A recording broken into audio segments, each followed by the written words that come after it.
साकिब निसार इंसाफ का कातिल के इमरान खान साहब जो अदलिया के घोड़े पर सवार थे, फौज जिसके साथ हो जाए उसका कोई मुकाबला नहीं। आप आदमी की तो गालियां भी निकाल सकते हैं। पार्लिमान और अदलिया का आमने सामने टाकरा शुरू हो गया।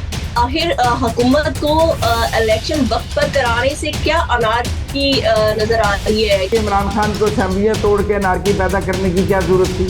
फौज और आर्मी चीफ के हवाले से मुहिम जो की जा रही है सोशल मीडिया पे, इमरान खान कर रहे हैं, ये तहरीक इंसाफ कर रही है। ये सारे बयानात लॉबिंग फर्म के हायर होने के बाद क्यों आ रहे हैं? ये आर्मी चीफ के खिलाफ गालियां, ये एजेंडा सेटिंग जो इमरान खान साहब बाहर कर रहे हैं, ये पहले अल्ताफ हुसैन ने भी की है। मेरे ऊपर MI6 का हाथ है।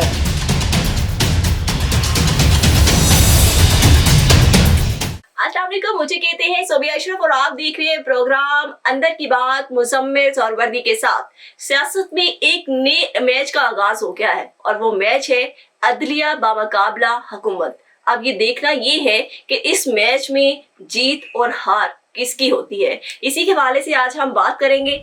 अस्सलाम वालेकुम मुसम्मिल साहब। अस्सलाम वालेकुम, क्या हाल है सोबिया आपके? सोबिया देखिए, ये जो पार्लियामान का इजलास आज शुरू हुआ है और इसकी जो कार्रवाई, राना सनाउल्लाह का पहला खिताब हमारे सामने आया है, उससे तो समझ आ गई है कि हुकूमत के इस वक्त एजेंडा क्या है।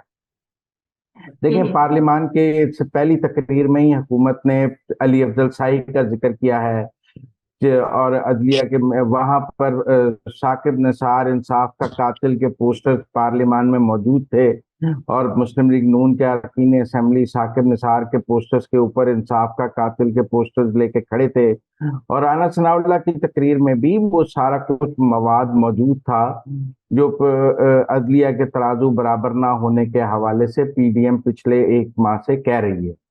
इसका मतलब है कि पार्लियामान से अब बराह रास्त जो है वो एक लड़ाई शुरू होगी अदलिया के साथ। इमरान खान साहब जो अदलिया के घोड़े पर सवार थे पिछले 3 माह से, और हुकूमत को उन्होंने डिफेंसिव किया हुआ था अदलिया के सर पे कि उन्हें अदलिया से जो गैर मामूली इंसाफ मिल रहा था, जिसका हुकूमत के पास कोई हल नहीं।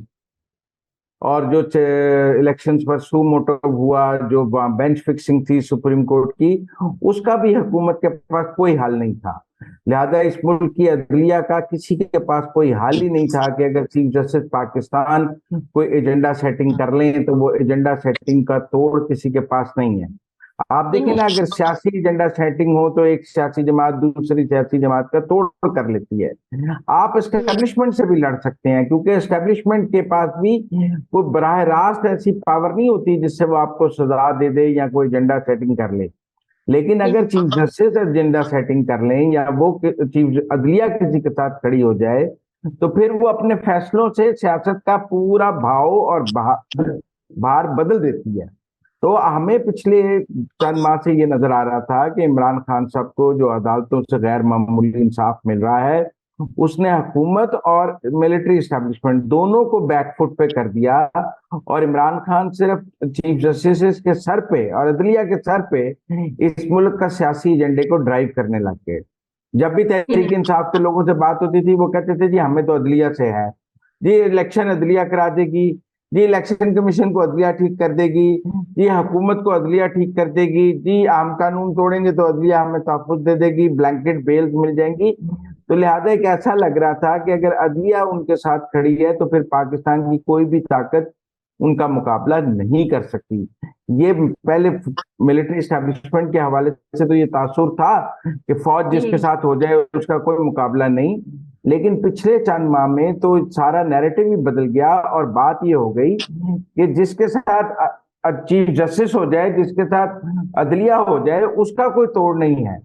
हत्ता कि अगर आपके साथ अदलिया है, आपके साथ चीफ जस्टिस है, तो आप आर्मी चीफ को भी आंखें दिखा सकते हैं, आप आर्मी चीफ को गालियां भी निकाल सकते हैं, आप आर्मी चीफ के खिलाफ मुजाहरे भी कर सकते हैं। तो इसलिए मुझे ये लगता है कि जो राना सनाउल्लाह ने आज स्पीच की है, वो अब पार्लियामान और अदलिया का आमने सामने टाकरा शुरू हो गया है। अगर जो तहफ़्फ़ुज़ अदलिया को हासिल है आइन में, वो तहफ़्फ़ुज़ पार्लियामान को भी हासिल है। लेकिन अगर आप पार्लियामान में खड़े होकर तकरीर करें तो उस पर तौहीन अदालत नहीं लग सकती। पार्लियामान के अंदर की गई तकरीरों पर चीफ जस्टिस आपको अगले दिन तौहीन अदालत में सजा नहीं दे सकता। बुला नहीं सकता। लिहाजा अगर पार्लिमान में अली अफजल शाही का जिक्र होगा, पार्लिमान में अगर मुजाहिर अली नकवी का जिक्र होगा, पार्लिमान में तराजू के दोनों भाव बराबर ना होने की बात होगी, तो अदलिया उसके जवाब में क्या कर सकती है? वो पार्लिमान को तौहीन अदालत का नोटिस नहीं दे सकती। पार्लिमान की तकरीरों को आइन में वो मुकद्दस हैसियत हासिल है जो जजिस के फैसलों को हासिल है, वहां की तकरीरों पर कोई सवाल नहीं कर सकता। तो इसलिए मुझे ये लग रहा है कि जो अब अदलिया ने जो महाज शुरू किया था उसका जवाब पार्लिमान से दिया जाएगा। जैसे इमरान खान साहब ने 2014 में कंटेनर लगा लिया था, तो उस कंटेनर के जवाब में भी पार्लिमान के इजलास से, पार्लियामेंट से जवाब दिया गया था। तो अब भी अदलिया को साथ जो निपटने का, अदलिया को राह रास्त पे लाने का या अदलिया को काउंटर करने का, सबका अपनी अपनी बात हो सकती है कि कोई इस फिक्रे को कैसे कहना चाहे, लेकिन उसका जवाब देने का तरीका अब पार्लिमान ही है।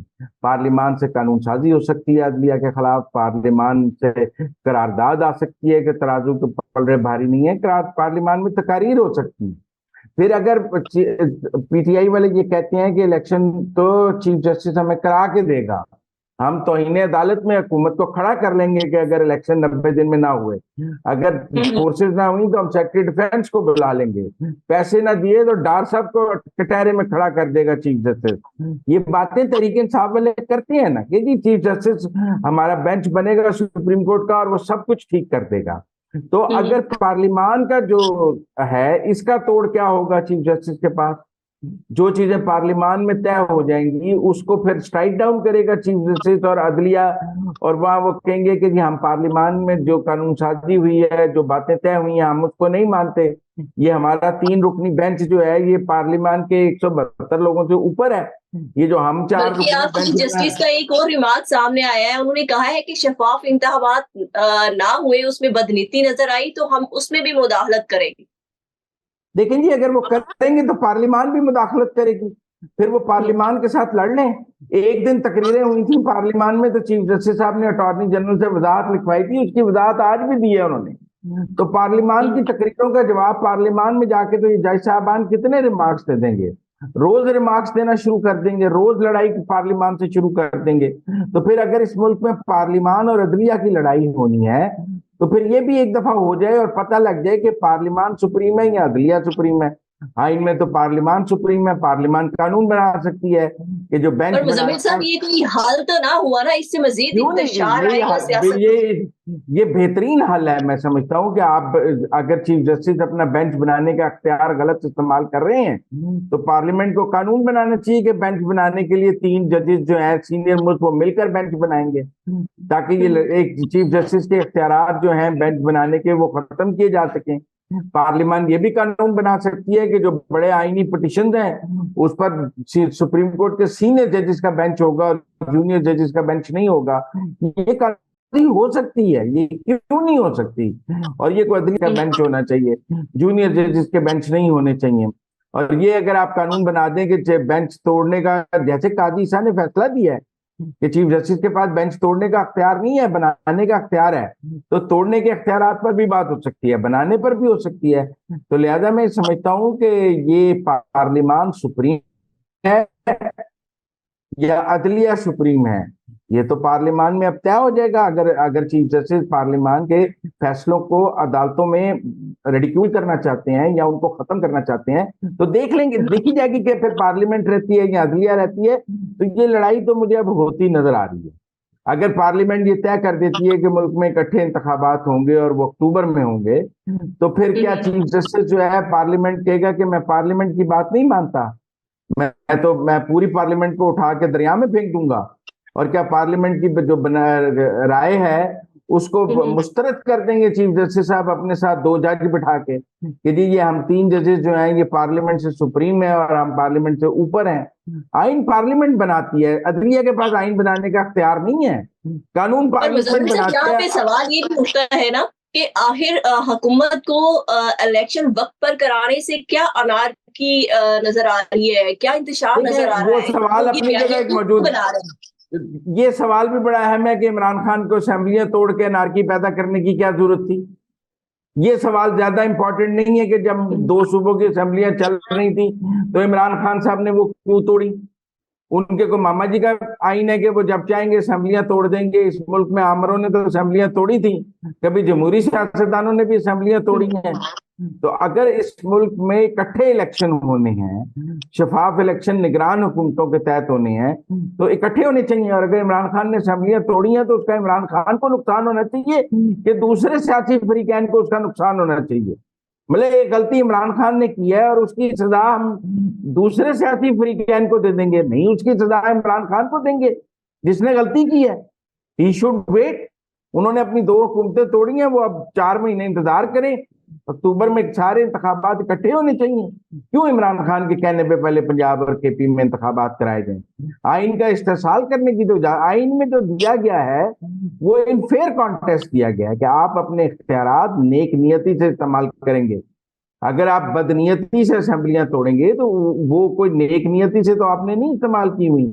तो मैं समझता हूं कि ये पार्लियामान और अदलिया का जो अब महाज गर्म होगा, इसमें चीफ जस्टिस साहब और अदलिया को दिफाई हमने इख्तियार करनी पड़ेगी। एनफ इज एनफ हो गया है। अगर आप कहेंगे जी कि हमारे बारे में जो ऑडियोज जारी हुई हैं हम इनको कोई अहमियत नहीं देते, आप अहमियत दें या ना दें, पब्लिक ओपिनियन उनके बारे में बन रहा है। आप मुजाहिर अली नकवी का रेफरेंस सुने या ना सुने, लोग सवाल करेंगे कि काजी ईसा का रेफरेंस सुनने की तो आपको बड़ी जल्दी थी, आज मुजाहिर अली नकवी का रेफरेंस सुनने की आपको जल्दी क्यों नहीं है? काजी ईसा का तो आप ओपन कोर्ट में ट्रायल करके रिमार्क देते थे, आज मुजाहिर अली नकवी के बचाव के लिए आप बाहर क्यों आए हुए हैं? यकसा सलूक करें ना। जो सलूक आपने काजी ईसा के रेफरेंस के साथ किया था वो सलूक आप मुजाहिर अली नकवी के रेफरेंस पर क्यों नहीं करते हैं? तो इसलिए मैं समझता हूं कि आने वाले दिन बहुत दिलचस्प होंगे। अगर पार्लियामान से कोई ऐसी आवाजें आएंगी जो इस मुल्क की अदलिया का एक तरफ झुकाव का जवाब होगा, तो मैं समझता हूं अदलिया के पास उनका जवाब नहीं होगा, क्योंकि पार्लियामान को का तकद्दुस अपनी जगह मौजूद है। जलसों में की हुई तकरीरों पर तो आप तलाल चौधरी और दानियाल और सबको तौहीन अदालत में सजाएं दे सकते हैं, लेकिन पार्लियामान में की गई तकरीरों पर आप तौहीन अदालत नहीं लगा सकते। उसका अपना एक तकद्दुस है, वहां जो बात है वहां बात करने की आजादी है और चीफ जस्टिस और कोई तौहीन अदालत का नोटिस नहीं दे सकता। लिहाजा मैं समझता हूं कि पार्लियामान से अगर ये आज्ञा के इलेक्शन इकट्ठे होंगे तो सुप्रीम कोर्ट के लिए उसको अनडू करना मुश्किल होगा। और अगर पार्लियामान से अदलिया के झुकाव की बात किसी करारदाद की रोशनी में आएगी तो सुप्रीम कोर्ट मजीद डिफेंसिव होगी। मुजम्मिल साहब, आपके पास अंदर की क्या इत्तलात है? ये जो फौज और आर्मी चीफ के हवाले से मुहिम जो की जा रही है सोशल मीडिया पे, कौन कर रहे हैं ये इमरान खान कर रहे हैं, ये तहरीक इंसाफ कर रही है। क्यों लंदन में जो आर्मी चीफ के खिलाफ नारे लगाए गए हैं वो तहरीक इंसाफ का मुजाहरा नहीं था? वो तहरीक इंसाफ के अहदेदार नहीं है। अमेरिका में जो हुआ है वो तहरीक इंसाफ के अहदेदार नहीं है। और ये जो जल्मे खलीलजाद के बयान आ रहे हैं और दीगर बयान आ रहे हैं, क्या अमेरिका ने क्या इमरान खान ने अमेरिका में लॉबिंग फर्म हायर नहीं की हुई? जो लॉबिंग फर्म ये बयानात लेकर दे रही है, ये कोई इमरान खान की मोहब्बत में बयान आने होते तो जब इमरान खान को वजीर आजम से हटाया था तो बयान आ जाते। जब इमरान खान को, मेरा मतलब है कि उसका लॉन्ग मार्च नाकाम हुआ था तो आ जाते। ये सारे बयानात लॉबिंग फर्म के हायर होने के बाद क्यों आ रहे हैं? ये पैसे डॉलरों का कमाल है। ये आपके और मेरे पैसों से जो डॉलर इकट्ठे किए हैं इमरान खान ने, उन डॉलरों से ये बयान पाकिस्तान के खिलाफ लिए जा रहे हैं। ये अलीमा खान की मुलाकातें, ये आर्मी चीफ के खिलाफ गालियां, ये एजेंडा सेटिंग जो इमरान खान साहब बाहर कर रहे हैं, ये पहले अल्ताफ हुसैन ने भी की है। और वो भी कहते थे कि मेरे ऊपर MI6 का हाथ है, मुझे कोई कुछ नहीं कर सकता। वो तो बैठे भी बरतानिया में थे और उनका ख्याल था कि बरतानिया में बैठे हैं उनका कुछ नहीं हो सकता। लेकिन कहाँ गई वो MI6 भी और सब? जब रियासतें कोई एक्शन लेना शुरू करती हैं तो फिर आदमी गैर ममालिक में भी गैर महफूज हो जाता है। लिहाजा इमरान खान ने आग से खेलना शुरू किया है और इस खेल में अगर वो समझते हैं कि अदलिया उनके साथ आखिरी मौके तक खड़ी रहेगी, मेरे ख्याल में जब आग बहुत ज्यादा भड़क जाएगी फिर अदलिया पीछे हट जाएगी और इमरान खान तनहा रह जाएंगे। कहां से इस मुल्क की अदलिया कहेगी कि आर्मी चीफ को जो गालियां निकाली जा रही हैं वो बिल्कुल ठीक है? कहां से अदलिया कहेगी कि जिलाओ गिराओ? अब उस दिन हाईकोर्ट अकेले जाना पड़ गया ना इमरान खान को। ये जो जत्थे लेके जाते थे उस पर जजों ने कहा होगा ना कि अब जत्थे मत लेके आया करें, हमारी बड़ी बेइज्जती होती है अदलिया की। और फिर 2:15 जब कोर्ट ने टाइम दिया तो आप 2:15 पहुंचे ना, क्योंकि जजों ने कहा होगा कि हम आपके रात 8-8 बजे तक इंतजार करते हैं, हमारी बेइज्जती होती है कि 6 घंटे वो से तो एक मुजम्मिल साहब उन्होंने जज कहा कि आपको रिलीफ तब मिलेगा जब आप टाइम पे आएंगे। टाइम पे। ये प्रेशर है, ये पब्लिक ओपिनियन का प्रेशर है। हर अब बंदे ने कहा कि मिराजुद्दीन और सिराजुद्दीन का तो आप 5 मिनट इंतजार नहीं करते, इमरान खान के लिए 6-6 घंटे बैठे रहते हैं फैन क्लब के तौर पे। ये कौन सा इंसाफ है जो इस मुल्क की अदलिया इमरान खान को दे रही थी 6-6 घंटे इंतजार करके उनके जुलूस का, जलसे का, और कभी कब पहुंचेगी वो शाही सवारी, कब वो हमारे पास आएंगे। ये जो ड्राइव इन इंसाफ था ना कि गाड़ियों में दे दिया जाए, और टेक अवे जमानतें थी 3-3 मिनट में 19-19 जमानतें, ये अदलिया को अपने गले में पड़ गई। इसने अदलिया का कोई मुस्बत चेहरा पाकिस्तान के सामने नहीं लाया है। हर बंदा जो अदालत में जाता है वो जानता है कि जज कैसे बिहेव करता है, और वो कहता है मेरे साथ तो जज साहब ये करते हैं और इमरान खान के साथ ये करते हैं। मैं इमरान खान नहीं तो मेरी जमानत मनसूख है, मैं इमरान खान हूं तो मेरी जमानतें मंजूर है। तो फिर अब इमरान खान का और आम आदमी का फर्क तो अदालतों में हर आम आदमी को समझ आ रहा है कि अगर वो इमरान खान नहीं है तो अदालतों में उसकी कितनी तस्लील है, और अगर वो इमरान खान है तो कितना वीआईपी सलूक है। तो इस मुल्क की अदलिया अब खुद डिफेंसिव हो रही है। उन्हें कहना पड़ा है इमरान खान को कि टाइम पे पहुंचे, उन्हें कहना पड़ा है कि आप बगैर लोगों के साथ आए। और ये जो आगे लूट सेल लगाई हुई है लाहौर हाई कोर्ट ने जमानतों और रिलीफ की, ये भी ज्यादा अरसा नहीं चल सकेगी। पार्लियामान में उस पर गुफ्तगू शुरू हो गई है। अली अफजल शाही और सारा, आप ये ना समझें कि मोहम्मद खान भट्टी की ऑडियो जो है उस पर पार्लियामान में बात होगी तो अदलिया क्या कर लेगी? अदलिया के पास उसका क्या जा, वीडियो है, दोनों है ना, वीडियो और वीडियो भी डिलीट हुई है, ऑडियो भी हुई है, और मज़ाहिर अली नकवी साहब के रेफरेंसेस पर भी पार्लियामान में बात होगी। तो लिहाजा मैं समझता हूँ कि सबको पार्लियामान पर नजर रखनी चाहिए। पार्लियामान में जो अब तकारीर होंगी उसका जवाब chief justice Lahore high court और चीफ जस्टिस सुप्रीम कोर्ट के पास नहीं होगा, बल्कि उन्हें उसकी रोशनी में अपनी पॉलिसी को चेंज करना होगा। Thank you so much Muzammil साहब कि आपने हमें अंदर की अपडेट्स दी। अदलिया के हवाले से कानून साजी की जरूरत है। इसके साथ ही मुझे इजाजत दी। अल्लाह हाफिज।